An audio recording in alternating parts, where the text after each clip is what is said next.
네, 안녕하세요. 예, 필로스 옵션의 황필호입니다. 예, 반갑습니다. 오늘이 네 번째 시간인데요. 이번 시간에는 이제 부동산 제2관 강제경매 해가지고 제 80조하고 81조를 살펴보겠습니다. 강제경매 신청서하고 강제경매 신청서에 첨부해야 되는 서류가 이제 80조하고 81조인데, 그러니까 전체적으로 강제경매 신청에 대해서 살펴본다는 얘기입니다. 지난 시간에 했던 내용들을 간단하게 개괄을 하면 79조에서 이제 관할에 대해서 설명하고 있는 관할이죠. 또 물건지 소재의 법원이 이제 관할이다. 그리고 이제 뭐 이송할 수 있다. 이런 정도 규정되어 있는 거 간단하게 봤고, 그다음에 부동산 경매의 목적물에 대해 살펴봤습니다. 그래서 부동산 경매의 목적물은 부동산 경매니까 당연히 부동산이고, 그리고 부동산뿐만 아니라 부동산과 동일시할 수 있는 권리도 된다고 그래가지고 공장대장, 뭐 광업재단, 그다음에 저당권이 설정된 지상권과 전세권, 그다음에 과업권, 어업권, 그다음에 뭐 등기 등록할 수 있는 선박이나 자동차 등이 된다고 그랬고, 이제 등기 부동산 이제 동일시할 수 있는 권리는 그렇고, 부동산에는 이제 토지와 그 정착물이 부동산인데, 토지 그리고 건물 그리고 있을 수가 있습니다. 그래서 이제 그런 것들이 부동산이 등기된 부동산이 있고 등기되지 않은 미등기 부동산이 있는데, 미등기 부동산 같은 경우에도 강제경매 기입등기, 경매 기입등기를 갖다가 이제 저희 법원에 촉탁을 하게 되면은 등기관이 이제 직권으로 미등기 부동산에 이제 보존 등기를 하고 경매 기입 등기를 하게 된다, 이렇게 말씀을 드렸습니다. 그래서 미등기 부동산 같은 경우도 직권으로 하기 위해서는 이제 첨부해야 될 서류가 있는데, 그것이 이제 81조에 규정된 81조 1항 2호 본문과 단서에 규정된 뭐 건축물 대장이라든지 건축 허가서라든지 뭐 이런 것들, 채무자명으로 등기할 수 있다는 것을 증명하는 서류, 뭐 이런 것들이 있다고 말씀을 드렸습니다. 그리고 이제 등기된 부동산에 대해서 보면은 토지와 건물에 대해서는 먼저 이제 부합이나 종물의 법리가 관철이 된다. 민법에서 이야기하는 부합이나 종물의 의미 해가지고, 부합은 이제 독립성이 있는지 뭐 이런 여부, 그리고 종물 같은 경우에는 소유권이 동일한지, 뭐 상용에 공하는지, 뭐 이런 것들, 이런 요건들에 따라 가지고 판단을 하게 된다라고 얘기했고, 토지와 관련해서 특히 말씀을 드렸던 게 이제 그 수목 같은 경우, 수목 같은 경우는 뭐 임목법에 의해서 등기가 됐다면은 이제 독립돼서 그 자체로만 독립돼서 경매의 대상이 되지, 독립하게 되지, 토지 경매에 들어갔다고 해서 임목이 따로 이제 포함되지 않는다, 매각대상에서 제외된다, 이런 말씀을 드렸고, 이제 미분리 과실 같은 경우, 미분리 천연 과실 같은 경우에는 분리가 되면은 수취할 권리자에 속하기 때문에 토지 경매에 있어서 그 천연 과실이 이제 경매의 목적물에 포함될 수가 없다라는 얘기를 드렸습니다. 그리고 건물과 관련 지어 가지고는 구분 건물에 대해서 말씀을 드렸죠. 구분 건물은 이제 그 구조상 이용상 독립성이 있고 소유자 의사를 고려해 가지고 구분 건물을 이제 특정을 한다, 이렇게 말씀을 드렸고, 상가 건물 같은 경우에는 이제 좀 완화되어 있다, 이런 이야기까지 들었던 기억이 나고, 그리고 합동 같은 경우에는 이제 그 지분의 지분 비율대로 합동되었으면은 원래 있던 건물의 지분 비율대로 저당권에게 미친다, 이런 정도 얘기를 드렸던 것 같습니다.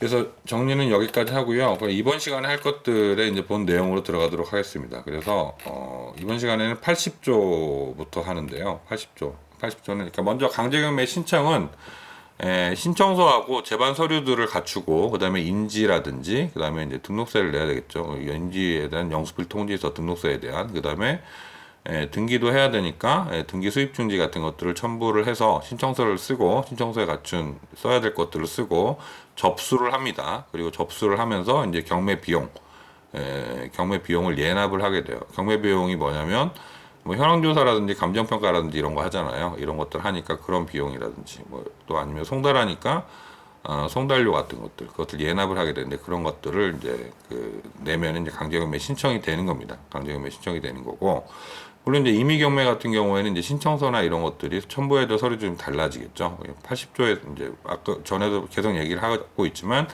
우리 민사집행법은 강제경매에 대해서 쭉 규정하고, 뒤에 가서 임의경매에 대해서 이제 조금 뭐 다른 것들만 좀 규정해놓고 이제 강제경매 절차를 준용하고 있다, 이렇게 말씀을 드렸습니다. 그래서 이제 접수하고 경매 비용까지 예납을 하게 되면 강제경매에 신청이 되는데, 그렇다면 강제경매 신청서에는 무엇을 적어야 되느냐, 이에 관해서 규정하고 있는 것이 제 민사집행법 제 80조입니다. 그래서 강제경매 신청서 해가지고, 강제경매 신청서에는 다음 각호의 사항을 적어야 한다. 그래서 여러분 떠 있죠? 유튜브 지금 그 화면상에 지금 80조하고 81조가 이제 일부는 전체적으로, 또 일부는 이제 요약돼 가지고 떠 있습니다. 그래서 80조에는 강제경매 신청서 해가지고 다음 각호의 사항을 적어야 한다. 1호 채권자, 채무자와 법원의 표시. 2호 부동산의 표시.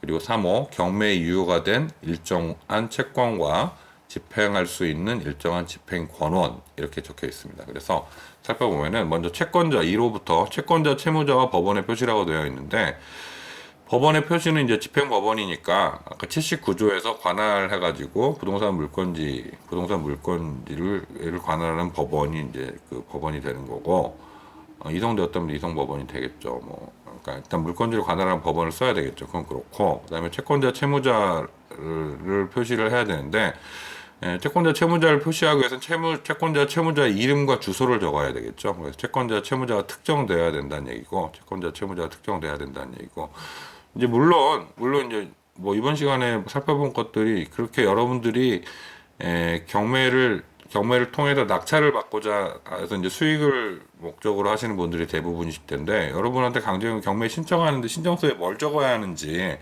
이렇게 그렇게 중요하진 않습니다. 그 뭐 그냥 법무사님들한테 가서 이제 맡기면은 그분들이 알아서 해주시는 거고, 또 법원 경매에 가가지고 뭐 적어야 되냐 이렇게 물어보고, 뭐 빠졌다 그러면 그 보완해가지고 내고 이렇게 되면은 뭐 특별한 문제도 되지만, 여기서 지금 얘기를 해주는 게, 제가 이런 얘기를 하는 이유가 민사집행법 부동산 집행 분야에 대해 전체적으로 개괄한다는 의미도 있지만, 만약에 여러분이 낙찰을 받았는데 어떤 문제가 생겼어요. 문제가 생겨가지고 뭐 소유권을 잃게 된다든지, 무슨 어떤 다 그런 문제가 생겼을 때 매각 허가에 대한 이의라든지 이해관계인으로서,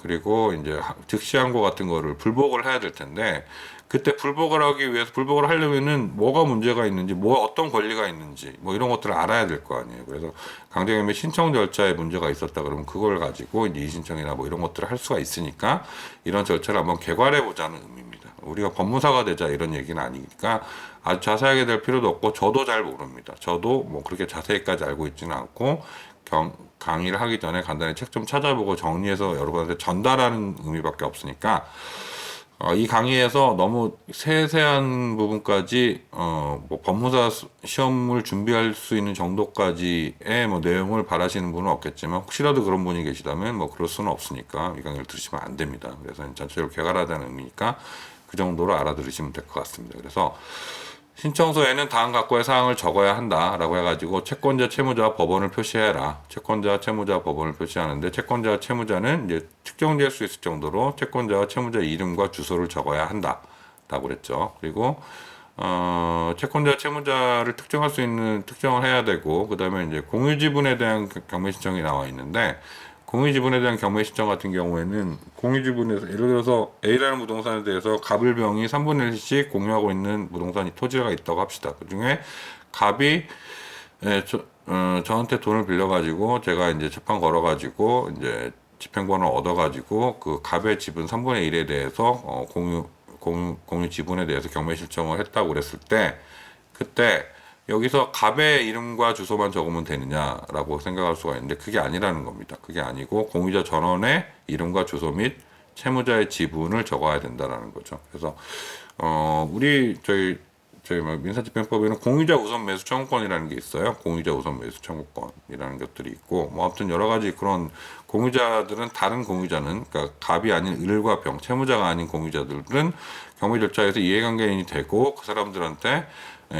법원이 통지를 해줘야 돼요. 통지를 해줘야 되는데, 뭐 이름과 주소가 없으면 통지를 할 수가 없겠죠. 그래서 이제 그런 것들을 적어야 된다는 얘기고, 세 번째로 가압류 등기를 한 후 채무자로부터 제3자에게 소유권 이전 등기가 된 경우 해가지고, 가압류 등기를 한 후 채무자로부터 제3자에게 소유권 이전 등기가 됐다는 얘기가 무엇이냐 하면은, 제가 A라는 사람한테 돈을 100만 원을 빌려줬어요. 근데 A라는 사람들은 100억짜리 부동산을 갖고 있습니다. 부동산을 갖고 있는데, 제가 100만 원을 받으려면은 담보 설정을 안 했다고 했을 때, 담보 설정, 그 저당권 설정을 안 했다고 했을 때 100만 원을 받으려면은 그 채권을 가지고 가압류를 하겠죠. 가압류를 해서 일단은 제 채권을 그 부동산을 묶어 놓습니다. 묶어 놓은 다음에 그 가압류의 효력은 뭐냐면 이것도 역시 이제 그 처분이 금지가 되는 그 상대적 효력을 가져요. 상대적 효력을 가지는데 그 가압류가 된 부동산을 A라는 사람이 자기가 가압류가 된 X 부동산을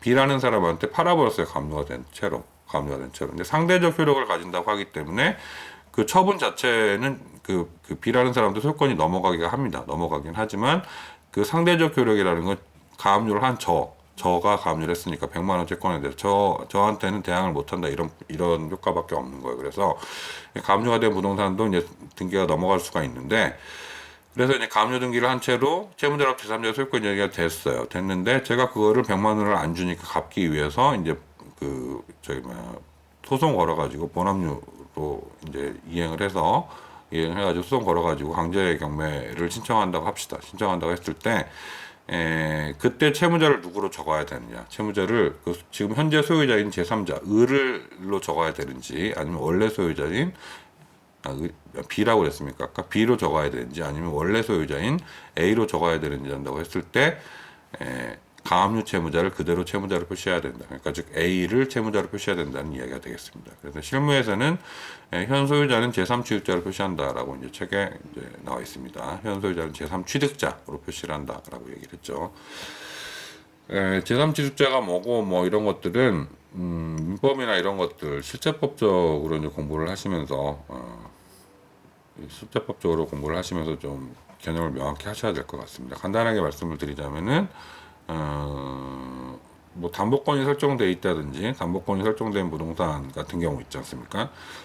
저당권이 설정된 부동산 같은 경우 저당권을 설정해 놓고 그것들을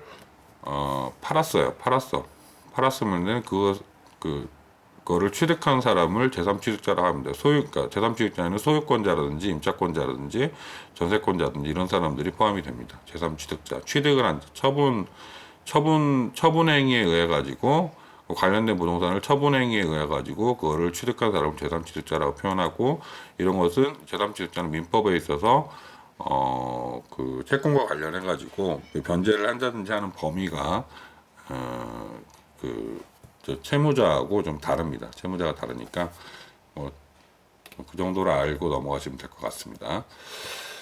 그리고 이제 법원에 표시는 집행법원 얘기를 했고 그래서 채권자 채무자 이름과 주소를 특정을 해서 적어야 된다. 그리고 공유지분에 대해서는 이제 공유자 전원을 적어야 된다. 그리고 가압류 등기를 하는 채무자로부터 제3자의 소유권이 이정된 경우에는 가압류 채무자를 표시를 하고 현 소유자는 제3취득자를 표시를 한다. 여기까지 봤고요. 그 다음에 이제 부동산을 표시를 해야 됩니다. 80조 2호에 신청서에 부동산을 표시를 적어야 된다라고 그랬는데 부동산에 표시를 하는 것도 역시 부동산을 특정을 하기 위해서겠죠. 어떤 부동산을 경매를 하는지 알 수가 있어야 되니까 그 등기부상에 나와 있는 정도로 등기부상에 이제 부동산 표시나 뭐 이런 것들이 나와 있을 텐데 그것과 완전히 동일하게 적을 필요는 없고 판례는 이제 동일성을 인식할 수 있을 정도로 특정을 하면 된다 뭐라고 이렇게 합니다. 그래서 이제 그것이 이제 동일성을 인식할 수 없을 정도로 특정이 안 됐다. 그러면 이제 법원이 이제 보존명령 경매계가 보존명령을 내릴 거고 그게 안 됐으면 이제 경매 신청에 대해서 각하를 하게 될 겁니다. 경매 개시 결정하는 데서 각하가 내려진다 이런 얘기가 되겠습니다. 다음에 이제 부동산의 표시 방법을 보겠습니다. 표시 방법은 가번에 등기부의 표제부를 기준으로 표시를 한다. 특정을 하기 위해 표시한 등기부의 표제부를 기준으로 표시를 한다라고 그랬고 두 번째로 구분 소유권 같은 경우에는 구분 소유된 부분을 특정하도록 표시를 한다라고 했습니다. 그래서 이제 구분 소유 그러니까 예를 들어서 아파트나 이런 것들 구분권의 집합 건물이죠. 집합 건물 같은 경우에 이제 도면을 첨부를 해서 구분 소유된 부분을 특정하도록 표시를 한다. 아파트보다도 구분 소유권이라는 게 집합 건물에만 있는 게 아니니까 예를 들어서 뭐 토지라고 합시다. 토지에 구분 소유적 그 공유 관계가 있다고 그랬을 때 그걸 반 잘라 가지고 이쪽 부분 토지 네모난 토지가 있다고 그랬을 때 좌측 부분은 A가 소유를 하고 오른쪽 부분은 B가 소유를 한다고 그랬을 때 A가 소유하는 부분만 특정해 가지고 표시를 하면 될 것이다. 뭐 이런 얘기가 되겠습니다. 그 다음에 이제 환지 예정지, 환지 예정지 같은 경우는 환지라는 것들 아시죠? 이제 개발 절차에 있어서 종전 토지가 있고 그다음 환지 처분이 있게 되면은 이제 그 토지가 이제 위치나 이런 것들이 달라질 수도 있고 뭐 같은 비슷할 수도 있겠지만 어쨌든 동일성 그런 것들이 완전히 동일하지 않은 다른 부분으로 환지 예정지가 이제 결정이 되게 되는데 환지 예정지다. 경매 신청의 대상이 된 토지가 환지 예정지라면은 이제 종전 토지를 표시를 한다는 거죠. 종전 토지를 표시를 하고 환지 예정지도 아울러 표시해야 되는데 왜냐하면은 그 감정평가에서 최저 매각 가격을 결정을 해가지고 이제 그 감정가를 그 제시를 해야 되는데 그 최저 매각 가격 등을 결정하는 데 있어서 종전 토지 개발되기 전하고 환지된 상태하고 가격은 많이 차이가 있을 거니까 환지 예정지, 환지될 예정지의 위치나 뭐 이런 것들을 고려해가지고 감정가격을 판단을 한다고 합니다. 그래서 종전 토지뿐만 아니라 환지 예정지 자체도 표시를 해야 된다 이런 얘기가 되겠습니다. 그리고 이제 미등기 부동산 같은 경우에는 이제 미등기 부동산 같은 경우는 부동산의 표시 방법이 등기부의 표제부를 기준으로 한다고 그랬는데 미등기 부동산은 등기부가 없으니까 표제부를 기준으로 표시를 할 수가 없겠죠. 그래서 전 시간에도 얘기를 했지만은 채무자의 소유임을 증명하는 서류를 제출을 해가지고 이제 경매 신청을 하게 되는데 그 서류가 이제 부동산 등기법 65조에 이제 보존 등기 신청할 수 있는 사람 해가지고 뭐 적혀 있습니다. 그래서 거기에 보면은 이제 뭐 토지대장, 건축물대장, 임야대장이라든지 그다음에 확정 판결이라든지 수용 결정문, 그다음 지자체장 확인서 뭐 이런 것들을 이제 제출을 해야 되는데 이제 그와 부합하도록 표시를 하면 된다는 겁니다. 그러니까 등기부가 없으면 대장이라든지 뭐 확정 판결이라든지 수용 결정문이라든지 지자체장 확인서와 부합하도록 부동산을 표시를 하면 된다 이런 얘기가 되겠습니다. 그리고 공장재단이나 광업재단 같은 것도 이제 경매 목적물이 될 수 있다고 그랬는데 그 공장재단을 이루는 뭐 기계 하나를 반출을 해서 그것만 독자적으로 공장재단을 이루는 뭐 하나의 뭐 그것만 저기 뭐 거기에 이제 어떤 자동차 같은 게 있는데 그것만 하나의 독자적으로 경매 신청을 할 수는 없다고 말씀드렸었죠. 목적물을 이야기를 할 때. 근데 이제 공장재단이나 광업재단 같은 경우에는 그 재단을 구성하는 모든 물건을 표시를 해야 된다라고 하고 있습니다. 그 전체가 하나로서 다뤄지기 때문이죠. 그리고 이제 공유지분, 법원의 공유지분을 보면은 채무자 지분의 비율을 특정을 해서 표시를 해야 되고 채무자 지분의 비율을 특정해서 표시를 해야 되고 당연하죠 이거는. 그리고 이제 만약에 구분소유적 공유다, 구분소유적 공유, 단순 공유 관계가 아니라 구분소유적 공유라면은 이제 그 취지, 구분소유적 공유라는 취지의 표시를 해야 됩니다. 그렇게 돼야 이제 법원이 구분소유적 공유 관계라면은 그거를 단순 공유로 취급해가지고 그냥 경매 절차에 넘기지 않고 구분소유적 공유 관계임을 이제 현황조사서라든지 명함 명세서에 표시를 해가지고 경매에 들어가겠죠. 그러면 그 낙찰자도 역시 구분소유적 공유 관계를 그대로 승계해가지고 낙찰을 받게 되는 거죠. 그렇게 되지 않고 그냥 공유 관계를 하게 되면은 구분소유적 공유 관계는 깨집니다. 깨지고 일반 공유 관계로 전환이 되게 되면은 아주 복잡한 문제가 생길 수가 있겠죠. 법정지상권이라든지 관련해가지고 그런 물건들이 좀 있습니다. 이제 여러분들이 좀 하시다 보면은 지상권이 설정돼 있다든지 지상권이 문제가 되는 경우라든지 이런 것들을 투자를 하시게 될 텐데 그런 경우에 있어서 좀 문제가 될 수 있으니까 좀 유념해서 좀 알아두셔야 될 것 같습니다. 자, 그렇습니다. 그래서 이제 강제 경매 신청서를 보고 있습니다. 지금 신청서를 보고 있는데 먼저 채권자, 채무자 이름과 주소를 적어야 된다고 그랬고 집행법원을 적고 그다음에 부동산을 표시하고 그런 다음에 네 번째로 사무에서 경매 이유가 된 일정한 채권과 집행할 수 있는 일정한 집행 권한을 적어야 된다는 거죠. 그러니까 채권 자기가 이제 아까 얘기했지 않습니까? 제가 100만 원을 빌려주고 100억짜리 부동산을 가압류한 경우 그 얘기를 했는데 그래서 경매 이유가 된 그 채권 100만 원 채권이고 집행할 수 있는 일정한 집행권이라는 100만 원에 해가지고 가압류해 놓고 이제 본소 제기해가지고 확정 판결을 받았다면 그 집행권이라든지 아니면 빌려주면서 공증서 가지고 공증서가 있다. 그럼 그것도 이제 집행권이 될 수가 있고요. 그래서 이제 4번을 보겠습니다. 지금 밑에 지금 들으시는 분들 지금 저기 뭐야 필로스 리얼티 넷이라는 사이트에 있습니다. 필로스 리얼티 넷의 사이트에 보면은 강의가 올라와 있는데 기본적으로 거기다가 올립니다. 거기다가 올리고 이제 네이버에도 올리고 하는데 그 사이트에 보면 밑에 이제 정리된 부분이 있어요. 정리된 부분을 보고 좀 이야기를 하고 있는 겁니다. 그래서 강제경매 이유가 된 일정한 채권과 그 청구 금액해가지고 그런데 그렇다면은 그 채권에 대해서 먼저 살펴볼 것이 경매 개시 결정이 있을 건데 경매 신청을 하고 난 다음에 경매 개시 결정을 한다고 그랬는데 그 경매 개시 결정 이후에 그 청구 금액을 신청서에 적은 청구 금액을 확장하는 것이 가능한지 여부가 문제가 되는데 불가능하다고 합니다. 불가능하다고 하고 그런데 그 이후에 확장은 이제 배당 요구 효력밖에 없다. 이런 얘기가 되는 겁니다. 그래서 이제 청구 금액을 다 적어야 된다는 얘기죠. 청구 금액을 신청서에서 다 적어야지 일부만 적고 나중에 확장을 하는 건 안 된다는 얘기예요. 왜냐하면 그 청구 금액에 따라서 경매 예납금이라든지 뭐 인지대라든지 뭐 저기 이런 것들이 다 결정이 될 텐데 그거 조금 내려고 저기 뭐 일부 청구만 한 다음에 나중에 확장을 하겠다. 뭐 이렇게 될 수가 있는데 그런 부분들은 안 되더라고요. 민사소송에서는 이제 청구할 때는 뭐 일부 청구를 하고 나중에 확장하고 뭐 이런 것들이 될 텐데 이런 부분들이 여기 경매 개시에서는 청구 금액을 확장하는 것은 안 된다라고 이야기를 하고 있습니다. 그래서 뭐 100만 원 중에서 10원만 적어서 돈을 이제 예납금 같은 걸 조금 내고 10원만 청구를 한 다음에 나중에 이제 그 999만 9,990원을 이제 확장을 하는 게 안 된다 이런 얘기가 되겠죠. 그래서 이제 나중에 확장하는 거는 이제 신청 채권자가 아니라 일반 채권자로서 이제 배당을 하는 요구에 이제 효력밖에 없다. 이게 이제 판례가 되겠습니다.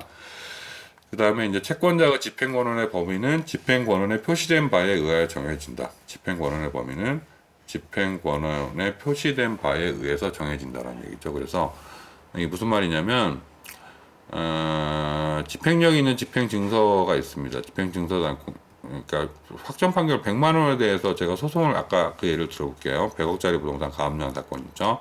그래서 100만 원에 대해서 청구를 하는데 돈을 달라고 이야기를 소송을 걸 때 청구 취지에다가 적는 것이 그냥 100만 원 원금만 달라고 하는 게 아니라 원금하고 그 다음에 이제 청구할 때까지 이자하고 그 다음에 이제 다 갚을 때까지 지연손해금에 대해서 같이 청구를 합니다. 같이 청구를 하는데 실수로 이제 지연손해금 채권에 대해서는 표시를 하지 않고 원금하고 그 변제기까지 이자만 달라고 청구를 해가지고 그것이 판결이 확정됐어요.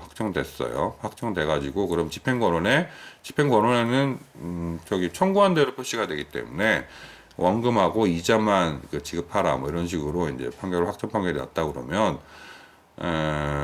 그 채권의 범위는 그 집행권이 표시된 바에 의해서 원금하고 이자까지만 되지 그 다 갚을 때까지 지연손해금 채권은 청구 취지에 표시되지도 않았고 집행권에 표시되지도 않았기 때문에 지연손해금 채권에서는 강제 집행을 할 수가 없다. 뭐 이런 얘기가 되겠습니다.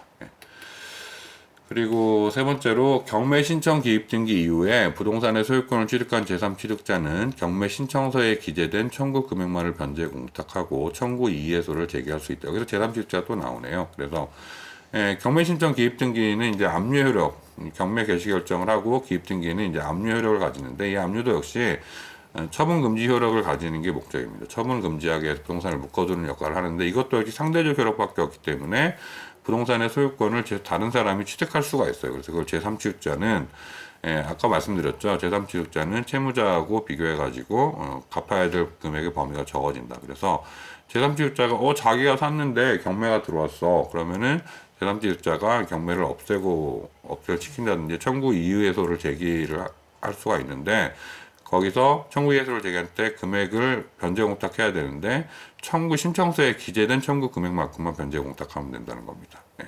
그 채무자가 경매 신청이 들어와서 개시 결정이 됐는데 그거를 개시 결정을 말소를 하려면은 채무자는 빚을 다 갚아야 됩니다. 빚을 다 갚아야 되지.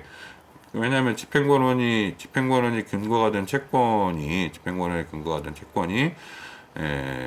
그 다 변제가 되어야 이제 그것을 이제 변제가 되어야 집행권이 효력이 없게 될 것이기 때문에 그러려면 채무자는 다 갚아야 되는데 제3취득자 같은 경우에는 청구서에 기재된 금액만 변제 공탁하면 된다 이런 얘기가 되겠습니다.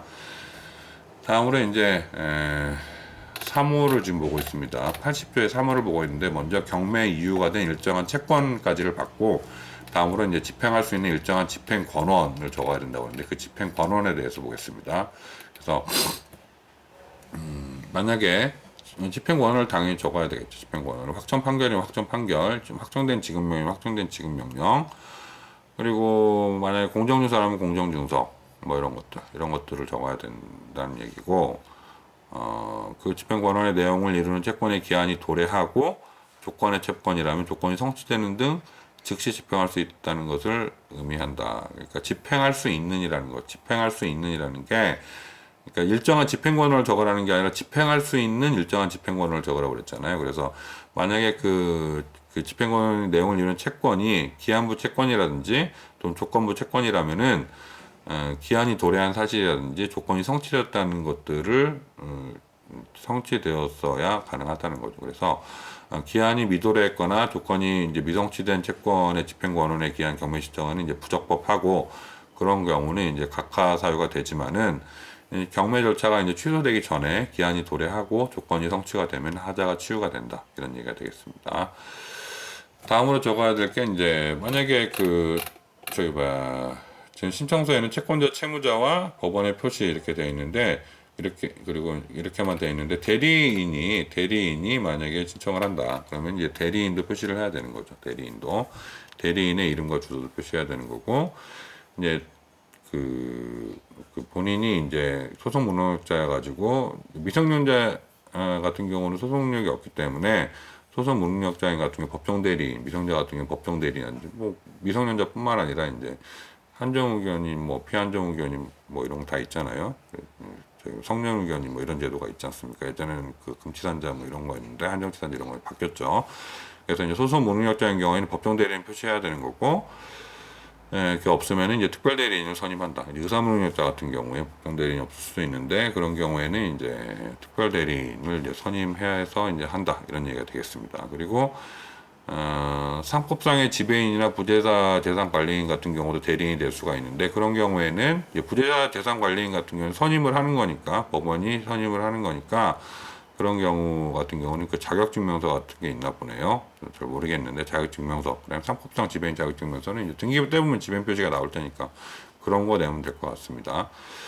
그다음에 이제 소송 대리인 같은 경우에는 소송 대리를 하면은 보통 강제 집행할 수 있는 권한까지 다 위임을 하고 확정 판결에 보면은 그런 게 다 있으니까 별도로 이제 강제 집행 시청할 때 변호사한테 위임을 별도로 위임할 필요는 없다. 이 정도 내용까지 하면 될 것 같습니다. 그래서 지금까지 80조를 살펴봤습니다. 80조는 민사집행법 80조는 강제경매 신청서를 규정하고 있는데 채권자와 채무자와 이름과 주소를 적어야 되고 법원을 표시해야 된다. 1호에서. 그다음 2호에서 부동산을 표시해야 되고 3호에서 경매의 이유가 된 일정한 채권과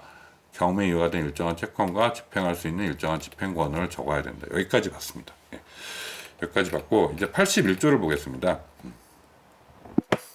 81조를 보면 30분 정도 됐군요. 이제 첨부할 서류 해가지고 81조 첨부 서류 해가지고 제 1항을 한번 읽어볼게요. 그래서 강제경매 신청서에는 집행력 있는 정보 내에 다음 각호 가운데 어느 하나에 해당하는 서류를 붙여야 한다. 1호 채무자의 소유로 등기된 부동산에 대해서는 등기사항 증명서. 2호 채무자의 소유로 등기되지 아니한 부동산에 대하여는 즉시 채무자 명의로 등기할 수 있다는 것을 증명할 수 있는 서류. 다만 그 부동산이 등기되지 아니한 건물인 경우에는 그 건물이 채무자의 소유임을 증명하는 서류, 그 건물의 지번 구조 면적을 증명할 서류 및 그 건물에 관한 건축 허가 또는 건축 신고를 증명할 서류 이렇게 되어 있네요. 그리고 2항에서는 채권자는 공적 장부를 주관하는 공공기관에 제1항 2호 단서의 사항들을 증명하여 줄 것을 청구할 수 있다 라고 그랬고 3항은 제1항 2호 단서의 경우에 건물의 지번, 구조 면적을 증명하지 못하는 때에는 채권자는 경매 신청과 동시에 그 조사를 집행법원에 신청할 수 있다. 4항 제3항의 경우에 법원은 집행관에게 조사를 하게 해야 한다 라는 거고 5항에 강제관리를 하기 위하여 이미 부동산을 압류한 경우에 그 집행기록에 제1항 각호 가운데 어느 하나에 해당하는 서류가 붙어 있으면 다시 그 서류를 붙이지 아니할 수 있다 라고 되어 있네요. 그래서 이제 1항 같은 경우에는 이제 집행력 있는 정보 내에 첨부해야 될 서류를 이제 등기된 경우하고 등기되지 않은 경우를 나눠서 규정을 1호, 2호에서 나눠서 규정하고 있는 거고 2항에서는 1항, 2호 단서 같은 경우에 이제 그 관계기관에 이제 청구할 수 있다. 뭐 허가서나 신고서 같은 거 청구할 수 있다 이런 내용이고 3항 같은 경우에는 그것들을 증명하지 못할 경우에는 그 조사를 집행법원에 신청할 수 있다. 저번 시간에 이야기했던 내용입니다. 신청할 수 있다는 내용입니다. 그리고 4항 같은 경우는 집행관에게 이제 조사를 해야 한다 이런 얘기고 이제 5항은 이제 좀 무슨 말인지 모를 수 있는데 이제 우리가 처음에 강제 집행 방법에 강제 관리와 부동산 강제 경매가 있다라고 그랬잖아요. 그래서 강제 경매 같은 경우는 부동산의 소유권 자체를 다른 사람한테 이전시키는 거죠. 사용 수익권은 경매가 진행된다 하더라도 사용 수익권 자체는 채무자가 가질 수가 있고 소유권을 이제 경매하는 그런 절차가 되겠는데 강제 관리는 거꾸로라고 그랬어요. 그래서 소유권을 채무자가 가지고 있지만 그 사용수익권을 강제 관리해가지고 그 사용수익의 결과, 뭐 법정과실 같은 거, 법정과실이 되겠죠. 임차료, 임대료 뭐 이런 것들을 그 채권의 변제에 충당하는 게 강제 관리인데 강제 관리와 강제 관리 중인 부동산에 대해서 강제 경매를 신청할 수가 있습니다. 그래서 5항은 그 경우를 상정하고 있는 조문입니다. 그래서 강제 관리를 하기 위해서는 이제 압류가 돼야 되니까 이미 부동산을 압류할 때 이제 저런 서류들을 첨부해서 붙어 있으면은 강제 경매를 신청하는 데 있어서 다시 그 서류를 붙이지 아니할 수 있다. 뭐 이런 내용이 되겠습니다. 예. 그래서 이제 하나하나 살펴보겠습니다. 그래서 첨부할 서류 해가지고 죄송합니다. 첨부 서류가 해서 이제 집행력 있는 정본에 다음을 제출해야 된다고 그랬는데 뭐 집행력 있는 정본을 제출해야 됩니다. 그래서 집행력 있는 정본이라고 했죠. 집행력 있는 집행권원의 정본이 됩니다. 집행력 있는 집행권원의 정본. 그래서 집행력이 있다는 건 뭐냐면 집행권원에 집행문이 붙어 있다라는 거예요. 집행권하고 집행문은 다른 겁니다. 집행권원은 확정 판결이나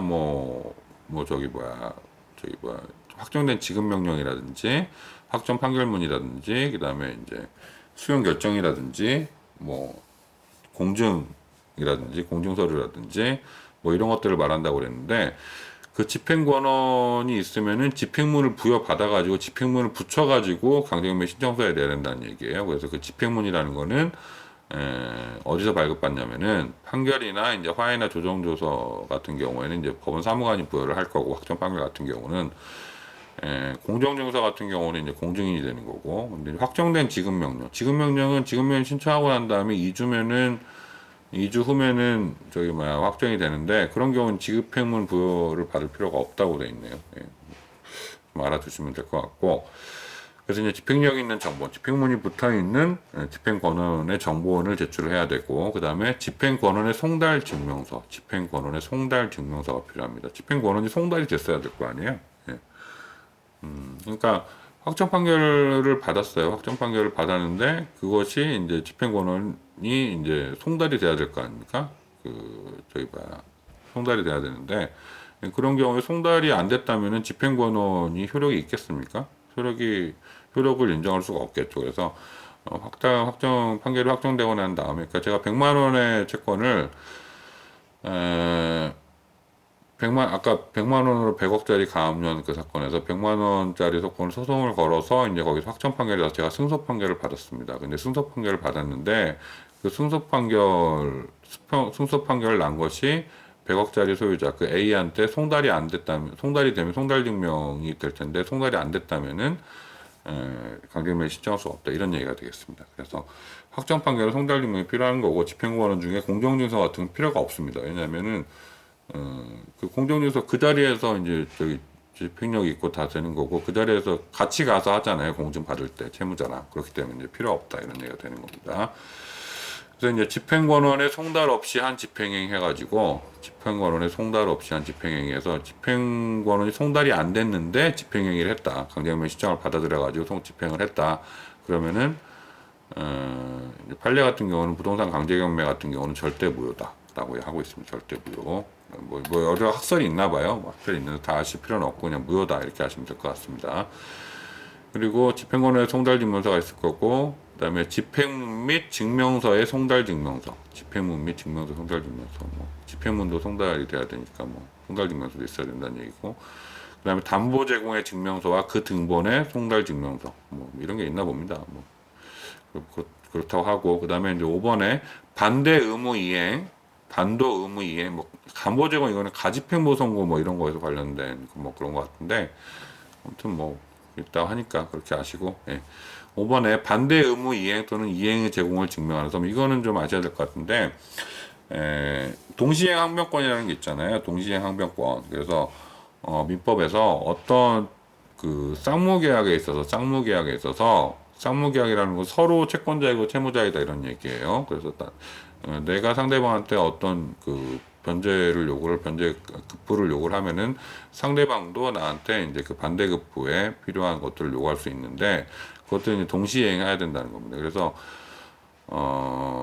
동시행 관계에 있는 것들이 있는 거죠. 그래서 이제 사무계약 동시행 관계에 있는데, 그래서 이제 그런 경우에는 반대 의무의 이행 또는 이행의 제공, 내 채권을 받기 위해서는 내가 내 의무를 이행을 해야 된다 이런 얘기죠. 이행의 제공을 증명하는 서명이 필요한다는데, 이것은 집행 개시의 요건이나 또는 집행문 부여의 요건이라고 합니다. 뭐 이 정도까지 아실 필요는 없을 것 같고, 근데 중요한 게 이제 실질적인 문제죠. 그래서 임차권자가 주택임대차 보호법상에 임차권자가 이제 동시행 판결에 의해서 경매 신청을 하는 경우가 있어요. 그러니까 집주인이 임대차를 했는데 집주인이 보증금을 안 주면 어떻게 해야 되죠? 보면 이제 임차권 등기 명령 이런 게 있잖아요. 그 임차권 등기 명령 이사를 가면서 이제 임차권 등기 명령을 신청해가지고 간 이후에 경매 신청을 하면 되는데, 이사 갈 돈이 없어요. 보증금이 없는데 어떻게 이사를 갑니까? 그럴 경우에는 그 있는 상태에서 거주하는 상태에서 이제 그 보증금 돌려달라고 청구를 하면은, 보증금을 돌려주는 거하고 자기가 건물을 명도해 주는 거하고는 동시 이행 관계가 있기 때문에, 그냥 전무승소 판결이 나지가 않고 그냥 그 저기 뭐야 명도를 조건으로, 건물을 명도하는 것을 조건으로 해가지고 승소 판결이 나게 됩니다. 승소 판결이 나게 되는데, 임차권자의 동시행 판결에 의한 경매 신청 같은 경우에는 임차인이 임차 주택에 대해서 보증금 반환 청구 소송의 확정 판결, 그 밖에 이에 준하는 집행권에 의한 경매를 신청하는 경우에 반대 의무의 이행 또는 이행을 제공할 증명한 서면을 제출할 필요가 없다라고 그랬습니다. 이게 주택임대차보호법하고 상가임대차보호법에 나오는 내용입니다. 제공 서면을 제출할 필요가 없고, 왜냐하면은 자기가 집을 비워줘 버리게 되면은 대항력이나 뭐 이런 것들이 다 사라져 버리기 때문에 그런 걸 유지해야 될 필요가 있기 때문인 거죠. 하지만 배당금을 수령할 때에는 명도 확인서를 제출을 해야 된다. 명도 확인서를 임차인이 제출을 해야 이제 배당금을 받을 수가 있다. 이런 얘기가 되겠습니다. 그러니까 대항력이 점유라는 것이 대항력 유지의 요건이기 때문에, 그것 때문에 반대급부를 집을 비워주면 안 되게 되는 거죠. 그래서 그런 경우에는 집을 비워줄 수가 없으니까 반의무의 이행이나 제공을 증명한 서면을 제출할 필요가 없다. 이런 얘기가 되겠습니다. 일단 이제 이게 강제 경매가 되는 거, 강제 경매 그런 거고, 전세도 있잖아요. 임차권뿐만 아니라 전세권자가 이제 경매 신청을 할 수가 있을 경우인데, 이런 경우는 임의 경매가 되겠죠. 그런 경우에는 어떻게 해야 되느냐? 그냥 서면을 제출할 필요가 없느냐? 이런 얘기가 되는데, 그러니까 반대급부를 전세권자도 역시 마찬가지로 집 비워주고 전세금 달라고 해야 되는 건데, 그런 경우에는 어떻게 해야 되느냐? 서면을 제출할 필요가 없느냐인데, 강제 경매는 판결이 필요하니까, 집행권원이 필요하니까 뭐 이런 서면을 제출할 필요가 없다. 반대 의무 제공을 증명하는 서면, 확정 판결에 의해서 이제 반대 의무의 제공을 하는 그걸 제출할 필요가 없지만, 임의 경매 같은 경우는 그냥 바로 자기 담보권에 기해 가지고 경매를 청구하는 거기 때문에, 그런 경우에 이제 내용 증명 정도로 전세권 설정자한테 내가 나갈 테니까 돈을 돌려달라 이런 정도로 이제 그 돈을 돌려주면 언제든지 나가겠다 뭐라든지 이런 정도로 내용 증명을 보내려면, 그 내용 증명으로 이행을 제공을 한 사실이 이제 소명된다고 합니다. 그래서 그 정도가 되겠습니다. 다음에 6번이 집행불능증명서인데, 이제 뭐 그런 종류의 판결이 있나 봐요. 다른 의무의 집행이 불가능할 때에는 그에 가름하여 집행할 수 있다는 것을 내용으로 한다는 집행권원의 집행의 경우. 예, 그렇죠. 그러니까 집행권한이 있는데 확정 판결이 났는데 뭐 이게 뭐 예비적 청구 이런 것들 같은데 예비적 주의적 청구, 예비적 청구, 뭐 소송 병합 이런 얘기 있죠. 그래서 확정 판결이 났는데 판결이 어떻게 났냐면은 A라는 것에 집행이 불가하면은 A가 아니고 B에 집행할 수 있다. 뭐 이런 것들 청구를 그렇게 했겠죠. A에 대해서 안 되면 B에 대해서 청구를 하겠다. 이렇게 청구를 했다면은 판결이 또 그렇게 날 텐데 그렇게 났을 경우에 그런 걸 내용으로 하는 집행권한의 집행 같은 경우에는 A라는 것을 집행이 불능하다는 증명서를 내야 된다. 그렇기 때문에 B를 집행하로 B에 대해서 강제경매 신청한다라는 그 취지를 써야 된다 이런 얘기 되겠습니다.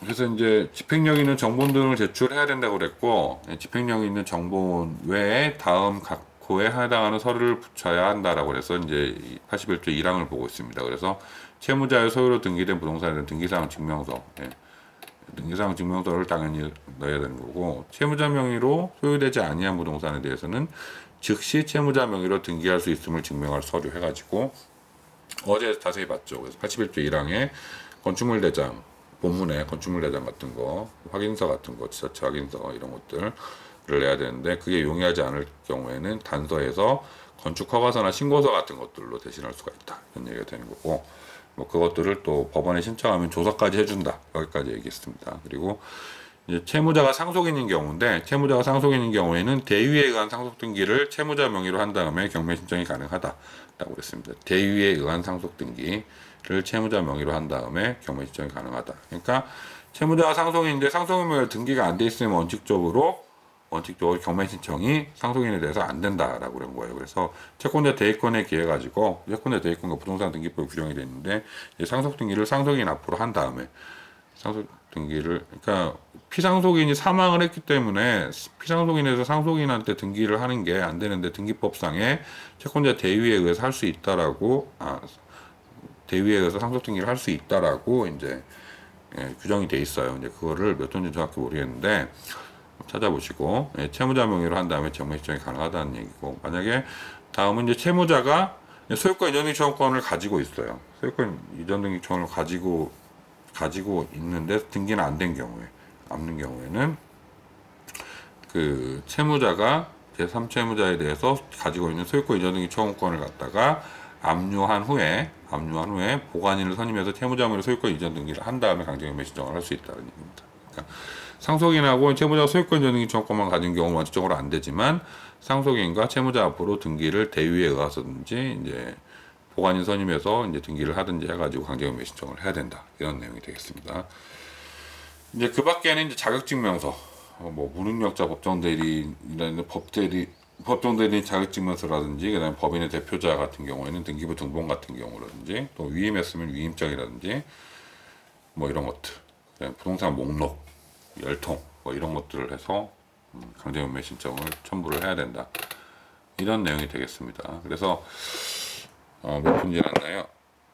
43분. 예. 짧게 끝내려고 해서 범위도 짧게 잡았는데 짧게 끝나지도 않았네요. 그래서 오늘 80조하고 81조에 대해서 살펴봤습니다. 그래서 81조는 첨부할 수 있는 서류에는 이제 집행력 있는 정보를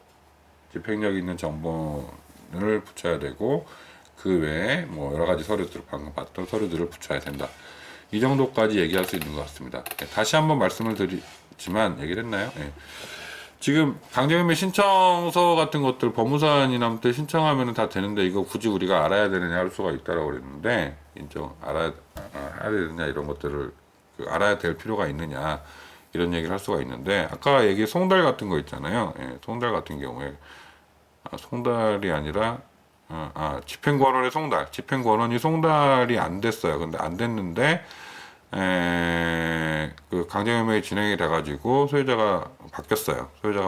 그런 경우에 여러분들이 강제경매를 당할 수도 있는데 그런 경우에 있어서 그 집행권원이 송달이 안 됐다는 사실을 그것 때문에 강제경매 이거를 뒤집을 수 있다라는 것들을 여러분들이 모른다면 거의 대응이 안 되겠죠. 대응이 안 되니까 이런 절차적인 측면에서 어느 정도 알아야 우리가 살면서 문제가 생길 수 있는 또는 경매 과정에서 낙찰을 받고 또 경매를 신청하고 이런 과정에서 생길 수 있는 문제들을 해결할 수 있는 이제 그 근거를 알 수가 있다. 이런 취지에서 이제 좀 어느 정도 자세하게 좀 했습니다. 그래서 이거를 외우시거나 뭐 이럴 필요는 전혀 없는 거고요. 예, 그냥 이 정도 있다는 것들을 아시고 이제 책이나 조문 같은 거 좀 찾아보셔가지고 그 각각의 상황에 닥쳤을 때 이제 대처해 나가시면 될 것 같습니다. 예, 이 정도로 하고요. 예, 다음 시간에 뵙겠습니다. 예, 감사합니다.